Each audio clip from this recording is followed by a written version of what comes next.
Shalom, puji Tuhan. Kembali kita berjumpa di dalam mesbah doa. Biar saat malam hari ini menjadi malam yang penuh sukacita, amin. Amin.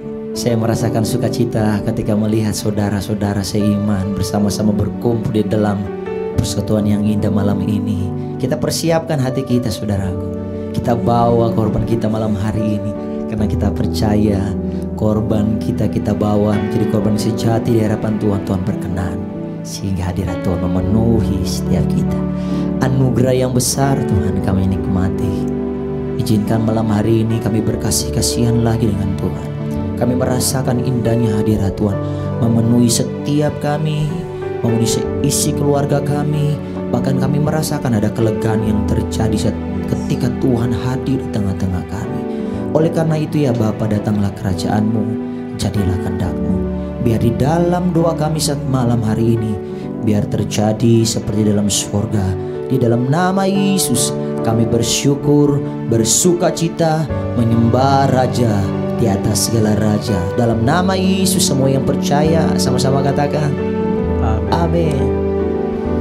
Terima kasih Tuhan. Yes Lord. Kami mau nyatakan pujian ini. Kau tahu hatiku Tuhan, Kau tahu rinduku Tuhan, Kau tahu harapku, Kau tahu mimpiku, di tangan-Mu Tuhan. Yes Lord. Dalam segenap jalanku, dalam setiap langkahku, hanya Kau Tuhan yang ku andalkan menghadapi semua.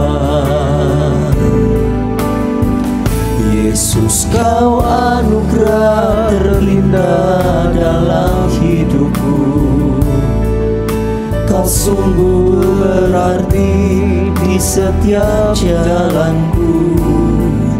Anugerah-Mu selalu mempesonaku. Yesus, Kau terbaik.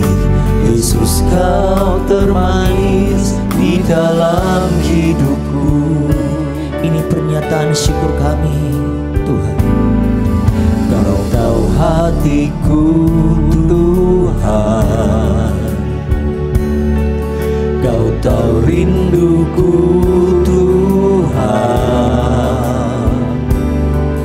Kau tahu harapku, Kau tahu mimpiku, di tangan-Mu Tuhan. Ya Tuhan. Dalam segenap jalanku, dalam setiap langkahku, hanya Kau Tuhan yang ku andalkan menghadapi semua. Yesus, Kau anugerah terindah dalam hidupku. Kau sungguh berarti di setiap jalanku. Anugerah-Mu selalu mempesonaku. Yesus, Kau terbaik. Yesus, Kau termanis di dalam hidup. Yesus, Kau anugerah. Yesus, Kau anugerah terindah dalam hidupku. Kau sungguh berarti di setiap jalanku. Anugerah-Mu selalu mempesonaku. Yesus, Kau terbaik. Yesus, Kau termanis di dalam hidupku. Mari dengan iman katakan Yesus. Yesus, Kau anugerah terindah dalam hidupku. Kau sungguh berarti di setiap jalanku. Anugerah-Mu selalu mempesonaku. Yesus, Kau terbaik. Yesus, Kau termanis di dalam. Mari lagi katakan Yesus anugerah. Yesus, Kau anugerah terindah dalam hidupku. Kau sungguh berarti di setiap jalanku. Anugerah-Mu selalu mempesonaku. Yesus, Kau terbaik. Yesus, Kau termanis di dalam hidupku. Yesus, Yesus, Kau terbaik. Yesus, Kau termanis di dalam hidupku. Yesus, Kau terbaik. Yesus, Kau termanis di dalam hidupku. Haleluya.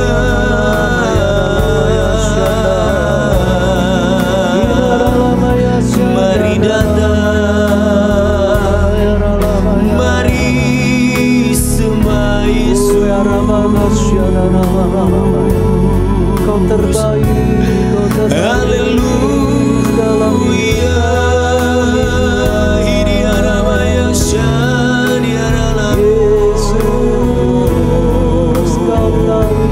Kau yang layak disembah.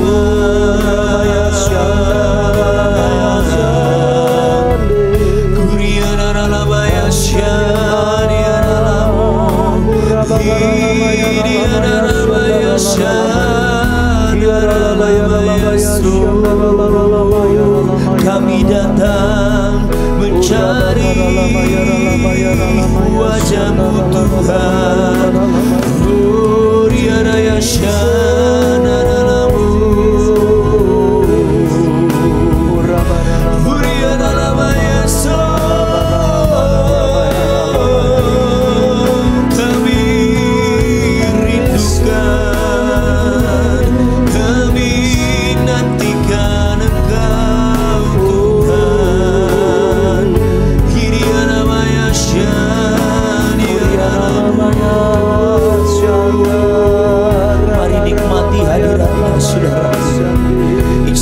malam ini kami menikmati hadirat-Mu.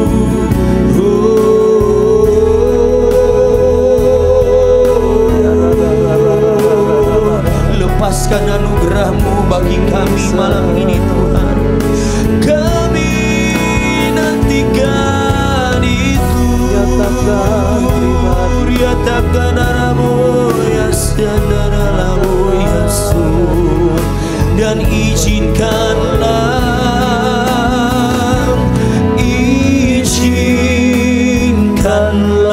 Tuhan setiap hariku masuk hadirat-Mu, bersekutu dengan-Mu. Ini yang kami rindukan Tuhan.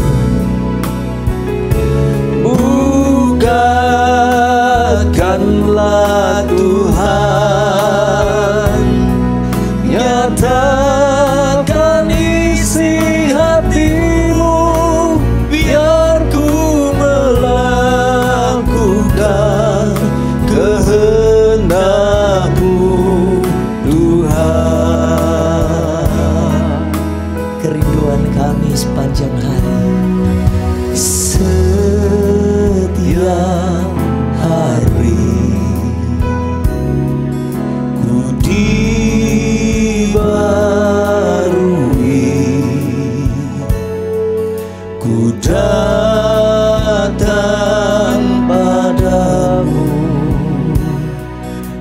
masuk hadirat-Mu. Ku disegarkan dan dipulihkan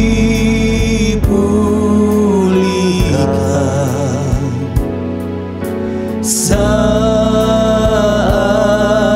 ku datang dalam hadirat Tuhan.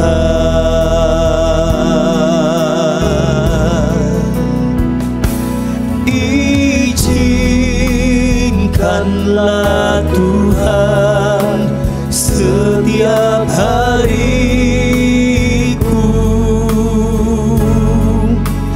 masuk hadirat-Mu, bersekutu dengan-Mu. Amin. Ini yang kami rindukan Tuhan. Bukakanlah Tuhan, nyatakan isi hati-Mu, biar ku melakukan kehendak-Mu. Mari angkat tanganmu saudaraku malam hari ini. Izinkan Tuhan, izinkanlah Tuhan setiap hariku, amin, masuk hadirat-Mu, bersekutu dengan-Mu. Terima kasih. Bukakanlah Tuhan, nyatakan isi hati-Mu, biar ku melakukan kehendak-Mu, Tuhan. Hidiana lama Yesus.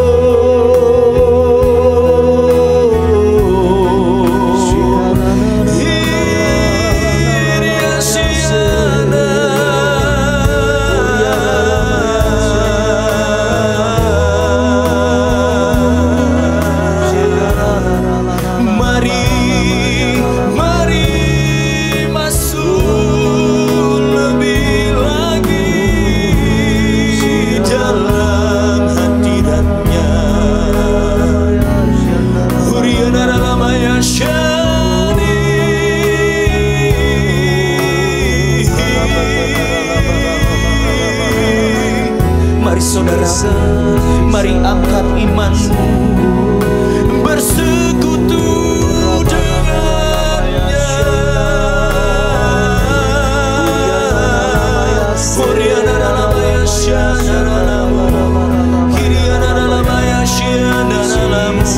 Jika saudara bisa berdoa dalam bahasa roh, menyembah dalam bahasa roh, mari nyatakan penyembahanmu.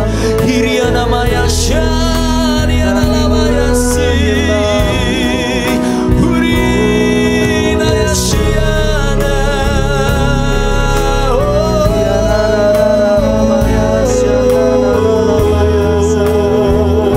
hurana maya syari Jesus, bawa kami lebih lagi menantikan hadirat-Mu.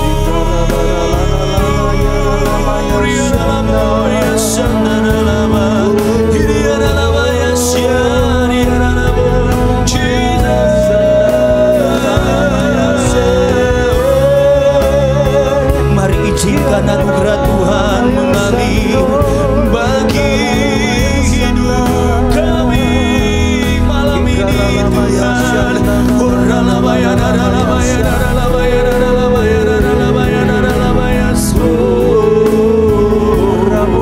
Terima kasih sebab kasih setiamu, kasih setia besar Tuhan. Tuhan.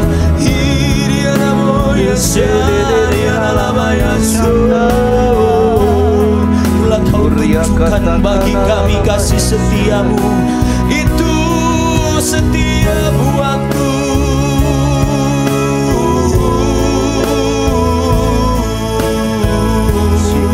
Mari angkat tanganmu, terima kasih setianya. Kau tunjukkan kasih setiamu, Kau menyediakan yang ku perlu.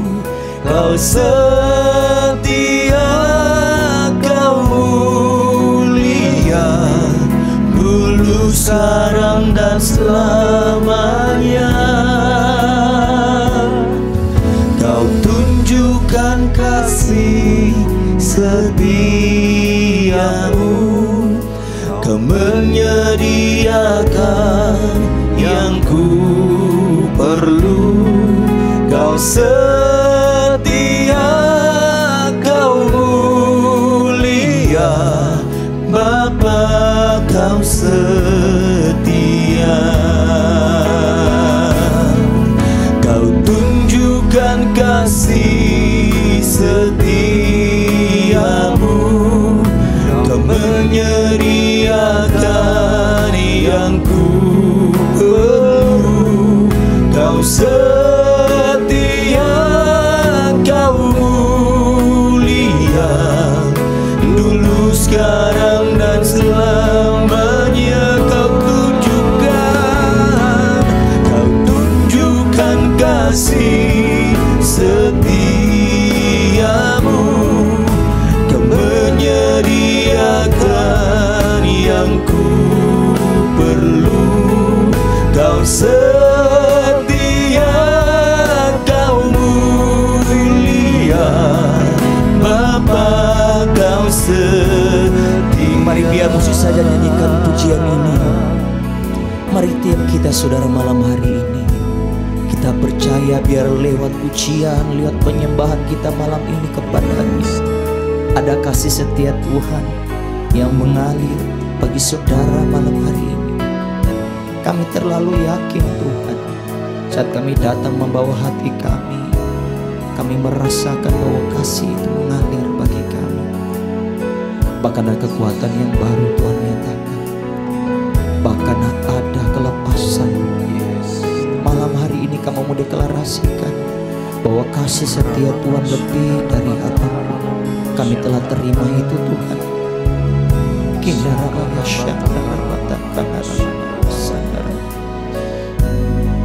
Terima kasih. Mari sama-sama naikkan pujian ini dengan iman. Kau tunjukkan kasih, Kau tunjukkan kasih setiamu, Kau menyediakan yang ku perlu. Kau setia, Kau mulia, dulu, sekarang, dan selamanya. Kau tunjukkan kasih setiamu, Kau menyediakan yang ku perlu. Kau setia, Kau mulia, Bapa, Kau setia. Mari sekali lagi katakan, Kau tunjukkan kasih setiamu, Kau menyediakan yang ku perlu. Kau setia, Kau mulia, dulu, sekarang, dan selamanya. Kau tunjukkan kasih setiamu, Kau menyediakan yang ku perlu. Kau setia, Kau setia, Kau setia, Kau setia, Kau setia, Kau setia, sekali lagi katakan, Kau setia, Kau mulia, Bapa, Kau setia.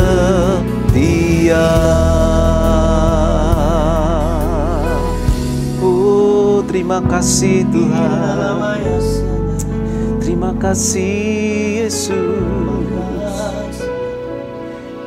Engkau Allah kami yang setia. Kasih setiamu lebih dari cukup buat setiap kami. Saat dunia orang-orang meninggalkan kami, Tuhan menyambut kami.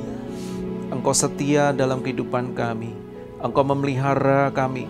Engkau menyediakan segala yang kami perlu, bahkan lebih dari cukup, berlimpah-limpah atas hidup kami. Terima kasih Bapa, terima kasih. Engkau Jehovah Jireh, Allah yang menyediakan. Engkau Jehovah Rafa, Allah yang menyembuhkan.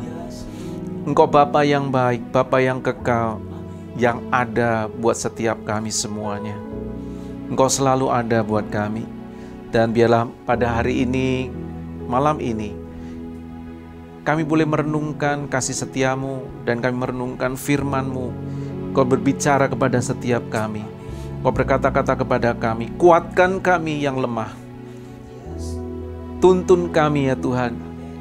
Saat kami di dalam ketidakpastian, Engkau memegang kami, Engkau menjagai kami, dan Engkau memelihara kami, sehingga kami aman terlindung di dalam tangan-Mu yang luar biasa, tangan-Mu yang perkasa menolong kami. Bapa, kami bersyukur di dalam nama Tuhan Yesus. Haleluya. Sama-sama katakan, amin. Shalom saudara, sekali lagi malam hari ini kita jumpa lagi di dalam Mesbah Doa, dan saatnya kita akan merenungkan firman Tuhan. Dan mari kalau saudara ada Alkitab di tempat saudara, saudara bisa buka Alkitab saudara, kita baca bersama-sama dari Kitab Perjanjian Baru di dalam 2 Timotius pasalnya yang keempat, ayat 9 sampai 11. Nanti akan dibantu untuk bacakan. Kita buka di dalam 2 Timotius pasalnya yang keempat, ayat 9 sampai ayatnya yang ke-11. Kita baca bersama-sama. Demikian firman Tuhan. Pesan terakhir. Ayat 9, berusahalah supaya segera datang kepadaku, karena Demas telah mencintai dunia ini dan meninggalkan aku. Ia telah berangkat ke Tesalonika, Kreskes telah pergi ke Galatia, dan Titus ke Dalmatia. Hanya Lukas yang tinggal dengan aku. Jemputlah Markus dan bawalah ia kemari, karena pelayanannya penting bagiku. Haleluya.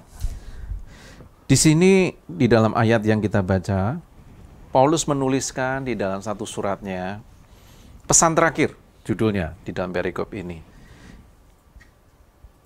Paulus pada saat menulis surat ini, dia tahu ini adalah waktu-waktu terakhir dalam hidupnya. Dan kalau dia menulis kepada Timotius, kita bisa baca ada beberapa nama yang dituliskan oleh Paulus. Dan dari sekian banyak nama, kita coba lihat ada 2 nama yang disebut di dalam ayat ini. Nah, ayat ini menuliskan satu nama yang namanya Demas. Demas ini siapa, saudara? Demas adalah rekan sepelayanan dari Paulus. Pada waktu dia melayani di kota-kota, di bangsa-bangsa lain, Demas menemani Paulus. Dan kalau kita baca di sini, Demas ini menemani Paulus sampai ada di penjara di Roma. Dan hati Paulus pasti sangat sedih karena dia melihat rekan sepelayanan yang menemani Paulus, tapi di saat terakhir dari hidup Paulus, orang ini meninggalkan dia. Dikatakan bahwa di sini Demas pergi meninggalkan pelayanannya karena cinta akan dunia. Mungkin Demas meninggalkan Paulus karena dia takut menderita. Dia nggak ingin terlibat dalam permasalahan yang dialami oleh Paulus. Atau juga karena dia memiliki fokus yang teralihkan, karena dia pergi ke satu kota yang namanya Tesalonika. Mungkin dia memiliki bisnis perdagangan atau urusan duniawi yang lain. Saudara, kita melihat Demas adalah orang yang luar biasa. Dia mengawali sesuatu yang baik. Dia punya start yang bagus. Tapi dia nggak finishing well, saudara. Karena di tengah-tengah perjalanan pelayanan dia tiba-tiba terbelokkan dan dia mengasihi dunia. Paulus tentu dalam keadaan yang sangat sedih, sebab gak banyak orang yang menemani dia di penjara di Roma pada masa-masa terakhir hidupnya. Kalau kita baca ayat tadi, dia hanya tinggal dengan Lukas satu orang, sedang orang yang lain pergi untuk keperluan pelayanan. Sedangkan Demas meninggalkan dia, mengikuti keinginannya sendiri dan mengejar hasrat-hasrat duniawinya. Saudara, Paulus tentunya merasa kesepian. Ya.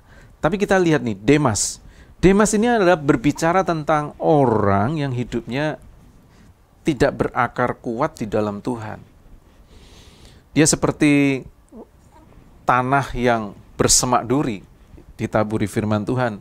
Karena himpitan dunia, ketakutan dan kecemasan, dia meninggalkan firman Tuhan. Nah, firman Tuhan mengatakan apa kepada orang yang mengasihi dunia ini? Coba kita buka di dalam 1 Yohanes pasalnya yang kedua, ayat 15 sampai 17. Kita baca bersama-sama 1 Yohanes pasal yang kedua, ayat 15 sampai ayatnya yang ke-17. 1 Yohanes 2 ayat 15. Janganlah kamu mengasihi dunia dan apa yang ada di dalamnya. Jikalau orang mengasihi dunia, maka kasih akan Bapa tidak ada di dalam orang itu. Sebab semua yang ada di dalam dunia, yaitu keinginan daging dan keinginan mata, serta keangkuhan hidup, bukanlah berasal dari Bapa, melainkan dari dunia. Dan dunia ini sedang lenyap dengan keinginannya. Tetapi orang yang melakukan kehendak Allah tetap hidup selama-lamanya. Amin. Haleluya. Saudara, apa itu yang semua yang ada di dalam dunia? Demas mengasihi dunia. Dia meninggalkan pelayanannya, dia meninggalkan Tuhan karena dia cinta akan dunia. Dan apa yang ada di dalam dunia? Di dalam 1 Yohanes ini kita baca bersama-sama, di dalamnya ada keinginan daging, keinginan mata, dan keangkuhan hidup, kesombongan. Segala hal yang untuk memenuhi semua hasrat, ambisi, keinginan, dan untuk kemuliaan dirinya, kesombongan hidup, itulah yang menjadi unsur-unsur dunia. Ini yang dikejar oleh Demas pada waktu itu. Saudara, kalau kita mau belajar, saat ini kalau kita mengikut Tuhan Yesus, sama-sama kita lihat, kalau kita mengasihi dunia, kita akan kehilangan kasih dari Allah. Semua itu bukan berasal dari Bapa, tapi dari dunia. Dan dunia sedang lenyap dengan keinginannya. Tapi ada janji Tuhan, orang yang melakukan kehendak Allah akan hidup selama-lamanya. Saudara, ada satu janji dari ayat ini. Kalau kita melakukan kehendak Tuhan, kita akan mengalami kehidupan kekal selama-lamanya bersama dengan Tuhan. Jadi kita belajar dari satu orang yang namanya Demas, orang yang good start tapi bad ending, nggak finishing well.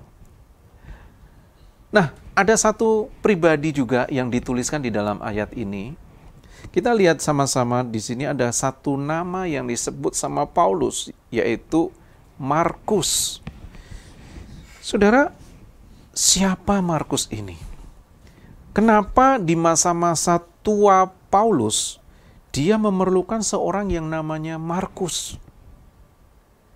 Kita melihat Markus ini punya latar belakang berasal dari keluarga yang berada atau keluarga yang kaya. Dia adalah seorang keponakan dari yang namanya Barnabas. Barnabas ini adalah orang yang di dalam Kisah Para Rasul dituliskan orang yang dermawan. Dia menjual tanahnya dan hasil penjualan tanah itu semua uangnya diserahkan, diletakkan di bawah kaki Petrus pada waktu itu.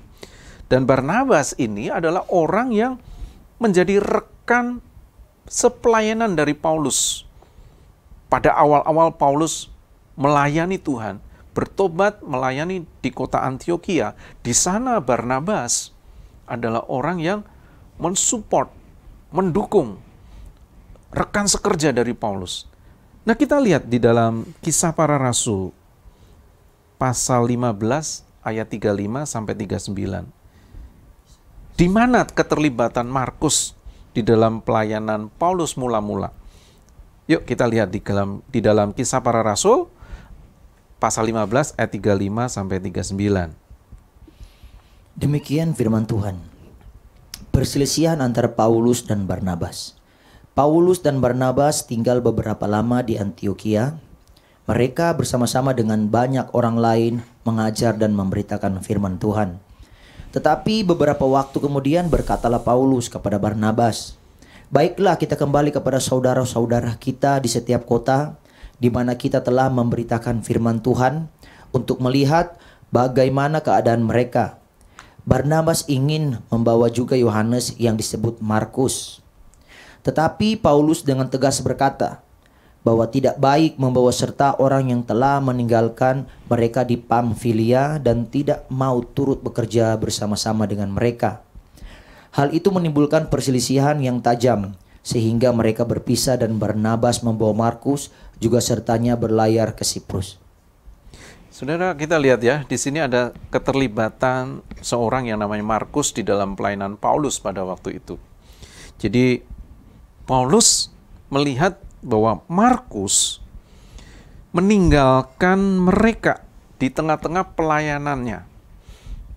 Markus orang muda pada waktu itu, latar belakang dia orang yang berada, dia punya sifat yang tidak tahan menderita. Sehingga karena dia nggak mau menderita, dia tiba-tiba di tengah jalan dia berhenti dan dia meninggalkan Paulus dan Barnabas di tengah-tengah pelayanannya. Sehingga pada waktu Barnabas mau kembali mengajak Markus, Paulus dengan keras menolak dia. Jadi Paulus mendiskualifikasi sikap Markus yang tidak layak dalam pekerjaan Tuhan. Dan perselisihan itu jadi tajam sehingga Paulus dan Barnabas harus berpisah dari pelayanannya. Paulus dengan Silas dan Barnabas dengan rekan pelayanan yang lain. Nah, saudara, kita lihat ya, Markus yang masih muda, dia tidak setia dalam pekerjaan Tuhan. Tapi di masa-masa tua Paulus, dia memerlukan seorang yang namanya Markus. Markus tentunya saat dia diperlukan oleh Paulus, tentunya Markus adalah Markus yang sudah dewasa. Yang berbeda sangat jauh dari masa mudanya dulu. Karena apa?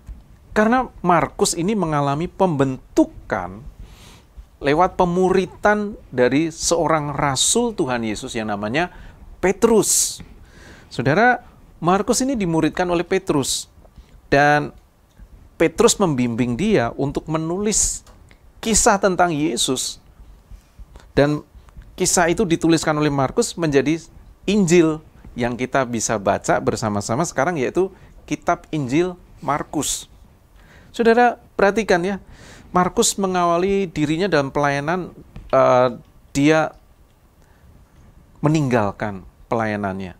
Dia nggak tahan menderita, dia nggak bisa melihat kesulitan-kesulitan yang terjadi di dalam pelayanan, dia meninggalkan itu. Tapi Markus pada waktu dia dibimbing sama Petrus, dimuridkan sama Petrus, dia mengalami perubahan yang sangat radikal, perubahan yang drastis kehidupannya. Nah saudara, ini bicara tentang apa? Ini bicara tentang pemuritan. Bagaimana pentingnya sebuah pemuritan terjadi dalam kehidupan kita sebagai orang Kristen. Kalau kita melayani Tuhan, tapi kita nggak dimuridkan, saudara, perhatikan. Orang yang nggak dimuridkan di dalam pelayanan, pada waktu dia mengalami sebuah kesulitan, dia akan menghindar. Dia mengalami sedikit kesusahan, dia akan putus asa. Dia mudah menyerah. Tapi orang yang dimuridkan, seperti Markus ini, menjadi orang yang luar biasa, yang berubah begitu drastis dalam hidupnya. Kenapa pemuritan itu penting? Karena pemuritan itu yang pertama berfokus pada pertumbuhan rohani, saudara. Jadi saudara, hari ini kalau saudara datang ke gereja, saudara mengikuti ibadah, saudara setia beribadah, itu belum cukup, saudara. Tapi saudara perlu yang namanya satu kelompok kecil, saudara perlu dimuridkan di dalamnya. Pemuritan itu membantu setiap pengikut Kristus membangun kehidupan yang terhubung dekat dengan Tuhan. Jadi saudara, pada waktu saudara di dalam pemuritan, sudah diajar, nggak cuma kumpul-kumpul aja, nggak cuma bonding-bonding aja, nggak cuma membangun sosialisasi aja, tapi pemuritan itu nggak cuma sekedar satu hobi aja, tapi di situ membangun kehidupan yang terhubung dekat dengan Tuhan. Itu adalah tujuan, goal dari pemuritan. Jadi mengapa pentingnya pemuritan dalam setiap pengikut Kristus? Adalah untuk membangun pertumbuhan rohani, membangun hubungan kehidupan yang terhubung dengan Tuhan. Dan di dalam pemuritan, pada waktu kita mengalami pertumbuhan rohani, di situ akan berkembang semua potensi dan kepekaan rohani seseorang terhadap rencana Tuhan. Saudara, pada waktu kita dimuridkan, mungkin awalnya masih belum kelihatan. Pemuritan itu seperti ibaratnya kita menanam benih. Kita menanam dan menyiram, kita menanam dan menyiram, tapi pada satu saatnya, satu masanya akan terjadi sebuah pertumbuhan. Membangun, namanya orang membangun, tidak akan langsung bentuknya kelihatan, saudara. Orang yang membangun tentunya adalah mulai dari hal yang paling dasar, hal yang nggak kelihatan, hal yang kelihatannya belum terbentuk. Kalau orang melihat kehidupan seseorang sekarang, keberhasilan seseorang,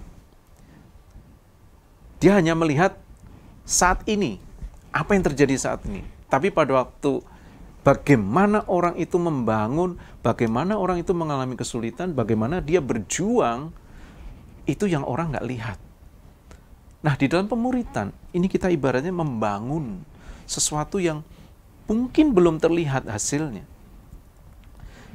Yuk, lihat. Markus mengalami pemuritan dari Petrus. Dan Tuhan memakai kehidupan Markus. Sehingga Paulus yang awalnya menolak karena dia nggak setia di dalam pelayanan, karena dia meninggalkan, bahkan Paulus mendiskualifikasi Markus. Di masa-masa tuanya, di akhir dari hidupnya, Paulus memanggil lagi Markus. Dia memerlukan seorang yang namanya Markus, orang yang sudah berubah. Yang kedua, mengapa pentingnya pemuritan? Pentingnya pemuritan adalah pembentukan karakter seperti Kristus. Seorang murid, dia akan mengalami pembentukan, mengalami proses di dalam kehidupannya.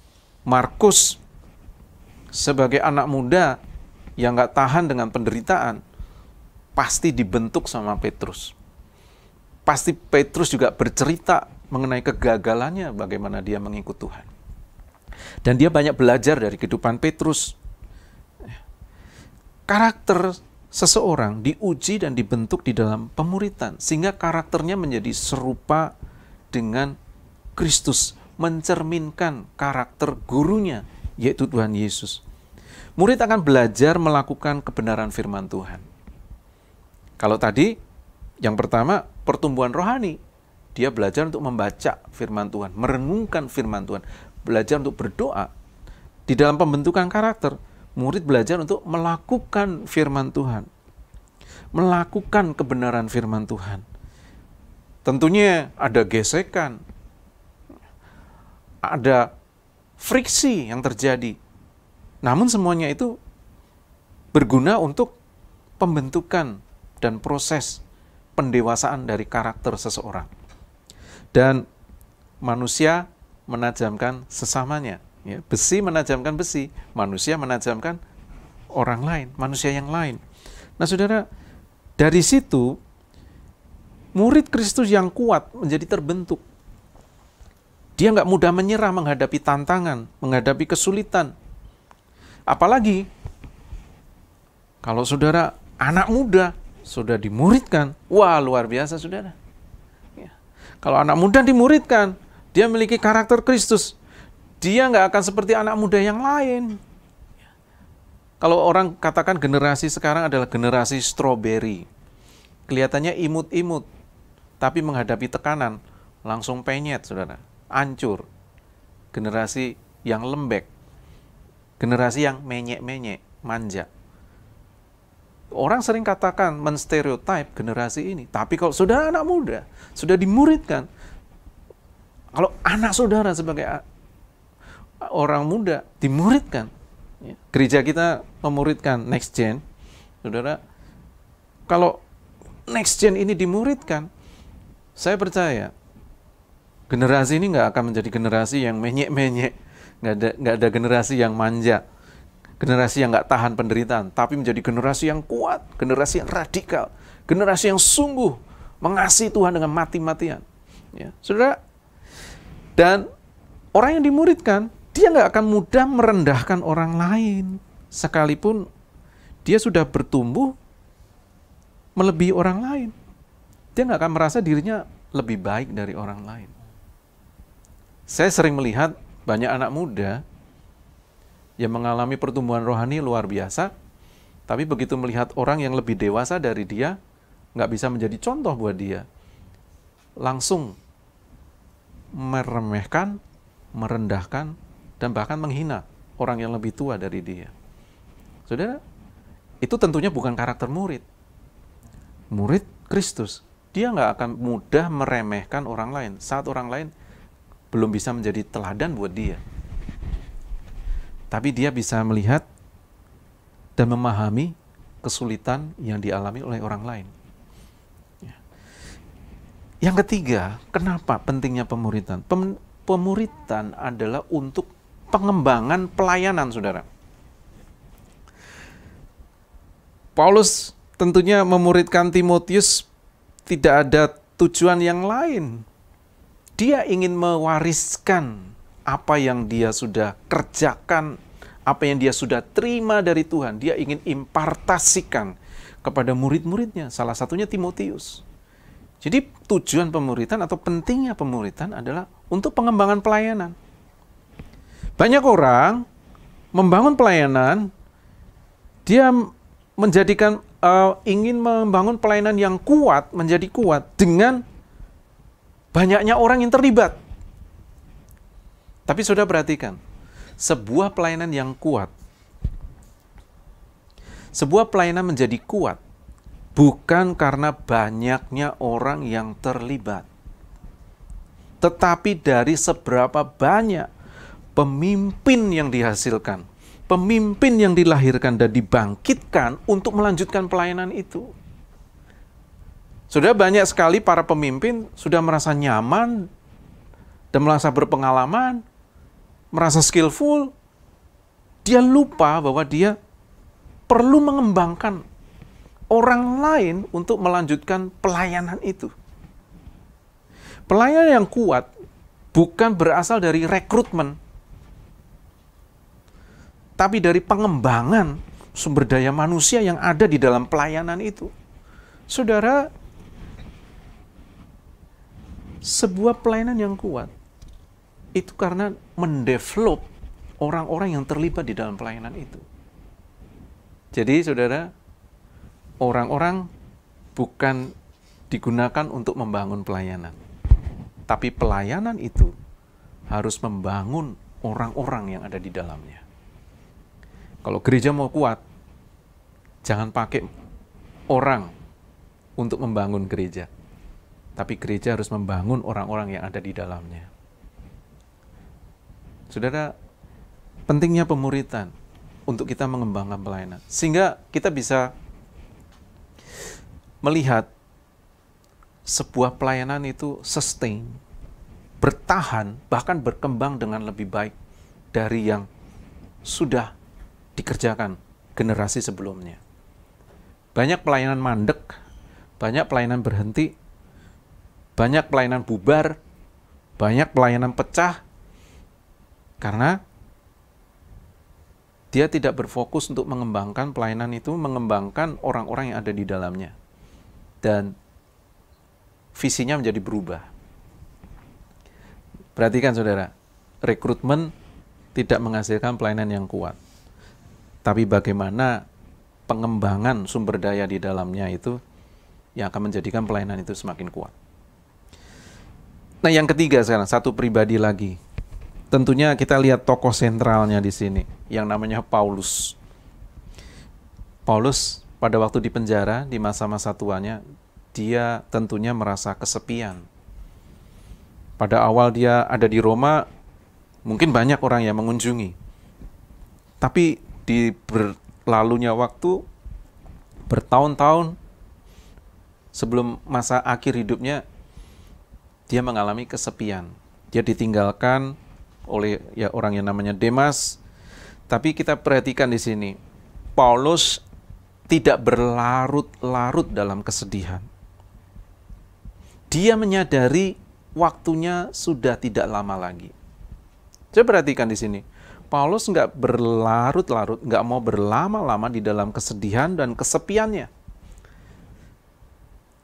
Dia fokus menyusun rencana untuk memberikan warisan kepada generasi berikutnya. Jadi Paulus melihat ada satu hal yang urgent yang dia harus kerjakan, satu keterdesakan di dalam dirinya, sehingga dia menyusun rencana untuk memberikan sebuah legacy bagi generasi selanjutnya. Saudara, kita bisa belajar dari Paulus. Apa yang bisa kita pelajari? Jangan izinkan tragedi menghancurkan visi. Paulus mengalami ditinggalkan oleh Demas, itu adalah sebuah tragedi, saudara, dalam satu pelayanan. Demas itu orang yang sangat support, orang yang sangat setia di dalam pelayanan Paulus sampai saat itu. Tapi dia meninggalkan Paulus di akhir-akhir dari kehidupannya. Jadi Paulus nggak mengizinkan tragedi itu menghancurkan visi. Jadi saudara, kalau saudara sedang mengalami tragedi atau kesulitan dalam kehidupan saudara, yuk, jangan izinkan tragedi menghancurkan visi. Mari ketik sama-sama di live chat-nya. Jangan izinkan tragedi menghancurkan visi. Saudara, jangan biarkan tragedi dan kesulitan menghancurkan rencana Tuhan dalam kehidupan Anda. Jangan biarkan tragedi kesulitan itu membuat Anda menyerah di tengah jalan. Tragedi dan kesulitan itu tidak terhindarkan dalam kehidupan kita. Saudara nggak pernah mengundang masalah, tapi masalah itu akan datang dalam kehidupan saudara. Dalam setiap kehidupan manusia, ya kita nggak bisa menghindari yang namanya itu masalah atau tragedi dalam kehidupan kita. Tapi yang penting adalah respon kita terhadap hal itu. Respon kita terhadap tragedi dan kesulitan itu berdampak besar buat pencapaian tujuan dan visi kita. Saudara, respon saudara di tengah-tengah kesulitan menghadapi tragedi ataupun masalah, persoalan apapun, respon kita berdampak besar terhadap goal dan visi hidup kita. Jadi kenapa kita harus menjaga visi kehidupan kita sekalipun menghadapi tragedi, kesulitan? Saudara, kenapa kita penting harus menjaga? Jadi biarlah saudara hari ini kalau engkau mengalami kesulitan, persoalan, problem, yuk jangan kita fokus kepada permasalahan kita, tapi kita mau coba lihat, fokuskan kita melihat tujuan Tuhan, visi Tuhan buat kita. Kalau saudara sudah mendapatkan tujuan saudara dari Tuhan, rencana Tuhan buat hidup saudara hari-hari ini, yuk fokuskan kepada tujuan Tuhan, fokuskan kepada kehendak Tuhan. Jadi visi akan membantu kita tetap fokus pada hal-hal yang penting. Jadi kalau saudara punya rencana Tuhan yang dinyatakan dalam hidup saudara, waktu saudara menangkap itu akan membantu Anda tetap berfokus kepada hal-hal yang penting. Paulus melihat kesulitan, Paulus melihat kesedihannya, Paulus melihat rasa sepinya, Paulus melihat rasa kehilangan, tapi dia tetap fokus pada hal-hal yang penting yang harus dia kerjakan di akhir kehidupannya. Nah, saudara, pada waktu kita menghadapi tragedi atau kesulitan, kita mungkin merasa terombang-ambing. Hati kita galau, pikiran kita kadang kacau, ya. Kita nggak bisa fokus, tidur mungkin nggak nyenyak, ya. Makan mungkin nggak enak, ya. Kita merasa terombang-ambing, kita merasa nggak nyaman. Tapi visi kita, visi Anda, itu akan membimbing Anda untuk tetap fokus pada step-step atau langkah-langkah yang perlu Anda lakukan untuk mencapai tujuan. Ingat saudara, ya. Jadi sekalipun kita mengalami masa-masa galau, terombang-ambing, tapi visi itu akan menolong kita, menuntun kita, mengarahkan kita untuk melakukan keputusan-keputusan yang perlu diambil agar tujuan itu tercapai. Kemudian kita perlu menjaga visi adalah karena visi itu akan mentransformasi diri kita. Jadi kesulitan dan tragedi itu sering membuat kita belajar sesuatu. Tuhan izinkan itu terjadi untuk kita belajar sesuatu. Tentunya Paulus juga banyak belajar dari apa yang dia hadapi dan alami saat itu. Saudara, kita perlu belajar untuk membawa apa? Untuk membawa perubahan dalam diri kita, untuk kita mengalami pertumbuhan pribadi. Sehingga dengan kita mempertahankan visi kita, mempertahankan apa yang menjadi rencana Tuhan dalam hidup kita, Anda bisa menggunakan pengalaman tragis atau pengalaman nggak enak itu untuk menjadi peluang sebagai peluang untuk bertumbuh. Sehingga apa? Kita menjadi belajar dan menjadi pribadi yang semakin diubahkan. Paulus tentunya belajar dari hal itu. Dan dia semakin hari semakin diubahkan. Di masa-masa akhir hidupnya, tentu dia juga mengalami perubahan, transformasi pribadi dalam kehidupannya. Kemudian apa? Visi itu menjadi penting karena apa yang menjadi respon kita saat kita mengalami kesulitan dan tragedi dalam hidup kita, itu bisa menginspirasi orang lain. Kita bisa menjadi inspirasi bagi orang lain. Kesanggupan kita untuk mempertahankan visi dalam menghadapi kesulitan, kesusahan, problem, itu bisa menjadi sumber inspirasi bagi orang lain yang mengalami hal yang sama. Jadi saudara, ingat, saudara, pada waktu saudara mengalami sebuah kesulitan, ingatlah bahwa kesulitan itu bisa dipakai Tuhan untuk menjadi sumber inspirasi bagi orang lain saat mereka mengalami hal yang sama dengan hal yang Anda alami saat-saat ini. Yuk, mari hari ini kita lihat dari 3 orang pribadi yang kita baca di dalam ayat ini menjadi satu sumber pembelajaran buat kita untuk kita melihat bahwa Tuhan masih punya rencana yang luar biasa buat hidup kita. Mari kita masuk di dalam pemuritan, baik itu Kersel, jadikan Kersel menjadi sebuah tempat untuk kita mengalami pembentukan karakter, menjadi proses, menjadi sebuah proses untuk kita menjadi serupa dengan Tuhan Yesus. Mari kita siapkan hati, kita akan tutup Mesbah Doa hari ini dan kita mau datang kepada Tuhan. Nanti kita di penghujung acara Mesbah ini kita akan mendoakan setiap saudara yang memiliki pergumulan. Mari kita datang kepada Tuhan. Yes. Dengan segenap hati dan jiwaku, ku datang padamu dalam kerinduan. Kasih-Mu yang sanggup mengubahku dan menguatkanku dalam pengharapan. Katakan, Yesus, Engkaulah permata hatiku. Dunia tak dapat menggantikan-Mu.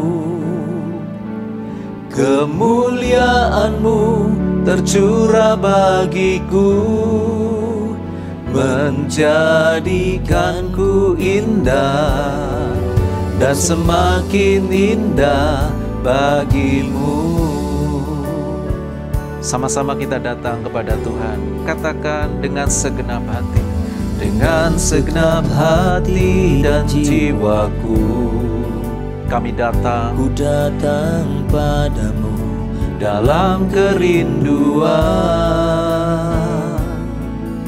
Kasih-Mu yang sanggup mengubahku dan menguatkanku dalam pengharapan. Yesus, Yesus, Engkaulah permata hatiku. Dunia tak dapat menggantikan-Mu. Kemuliaan-Mu tercurah bagiku, menjadikanku indah dan semakin indah bagi. Sekali lagi katakan, Yesus Kau permata, Yesus Engkaulah permata hatiku. Dunia tak dapat menggantikan-Mu. Kemuliaan-Mu tercurah bagiku, menjadikanku indah dan semakin indah bagi-Mu. Tuhan, kami berdoa buat setiap kami hari-hari ini. Kami mau katakan, Engkaulah permata hati kami. Engkaulah harta kami yang paling berharga. Dunia nggak bisa menggantikan eksistensi Tuhan, keberadaan Tuhan di dalam hati kami. Engkaulah prioritas kami satu-satunya. Engkaulah kurios, Engkau Raja, Engkau Tuhan, Engkau Tuan atas kehidupan kami. Ampuni kami kalau kami mencoba menggantikan Tuhan, menomorduakan Tuhan, dan nggak mengutamakan Tuhan. Pada hari ini kami datang kepadamu. Apapun problem, apapun kesulitan yang kami hadapi hari-hari ini, di tengah-tengah kegalauan kami, di tengah-tengah kekacauan hati dan pikiran kami mau datang kepada Tuhan. Engkau permata hati kami. Kasih-Mu yang mengubah kami. Tuhan, tolong setiap kami. Tolong umat-Mu, Tuhan. Berkati kehidupan mereka. Jadikan setiap kami indah bagi kemuliaan-Mu, Tuhan. Terima kasih Tuhan Yesus. Kami juga berdoa untuk jemaat-Mu yang hari-hari ini mengalami problem. Mereka yang sakit, mereka yang mengalami kelemahan tubuh. Hari-hari ini, Tuhan jamah mereka, sembuhkan mereka, kuatkan hati, kuatkan jiwa mereka, sehingga mereka tetap fokus pada rencana Tuhan dalam kehidupan mereka. Justru dalam kelemahan, disitulah kuasa Tuhan nyata dan bekerja dalam kehidupan mereka. Kami berdoa di dalam nama Tuhan Yesus. Tuhan sembuhkan, Jehovah Rafa, Tuhan yang pulihkan, Tuhan yang menjamah, Tuhan menyelenyapkan setiap sakit penyakit, virus, kuman, bakteri, kanker atau apapun juga, setiap penyakit yang dapat disebutkan di dalam nama Tuhan Yesus. Nama Yesus, nama di atas segala nama, nama Yesus di atas segalanya, nama Yesus menyembuhkan, nama Yesus berkuasa memulihkan di dalam nama Tuhan Yesus. Terjadi mujizat-Mu, kesembuhan-Mu atas jemaat-Mu yang sakit ya Tuhan. Terima kasih Tuhan Yesus.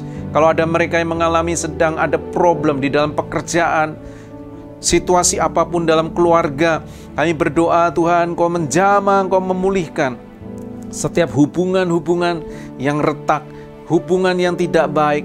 Di dalam nama Tuhan Yesus, kasih Tuhan mengalir, kasih Tuhan mengalir atas setiap keluarga.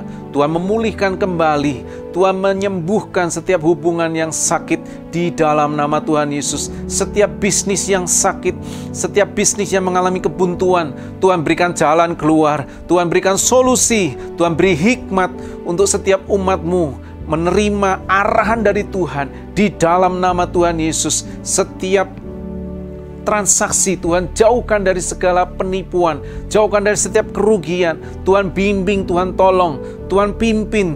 Oh Tuhan yang arahkan di dalam setiap umat-Mu, di dalam setiap bisnis mereka, dalam pekerjaan usaha mereka. Terima kasih Tuhan Yesus, terima kasih. Kami berdoa Tuhan untuk umat-Mu, biarlah mereka hari-hari ini terus semakin bertumbuh di dalam Tuhan. Biarlah hari-hari ini Tuhan Kau memanggil mereka menjadi murid Kristus yang luar biasa. Biarlah mereka mengalami perubahan, mereka mengalami transformasi dalam kehidupan mereka. Mereka menjadi dewasa, mereka menjadi orang yang kuat di dalam Tuhan. Sehingga mereka tetap fokus kepada rencana Tuhan, visi Tuhan buat hidup mereka. Terima kasih Tuhan Yesus. Kami menyerahkan semua jemaat-Mu ke dalam tangan-Mu ya Tuhan.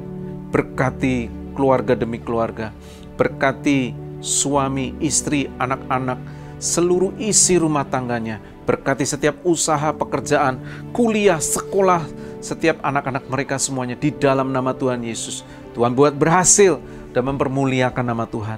Terima kasih Bapa. Kami akan mengakhiri mesbah doa kami hari ini, dan kami mau terima berkat Tuhan. Yuk kita angkat dua tangan kita sama-sama.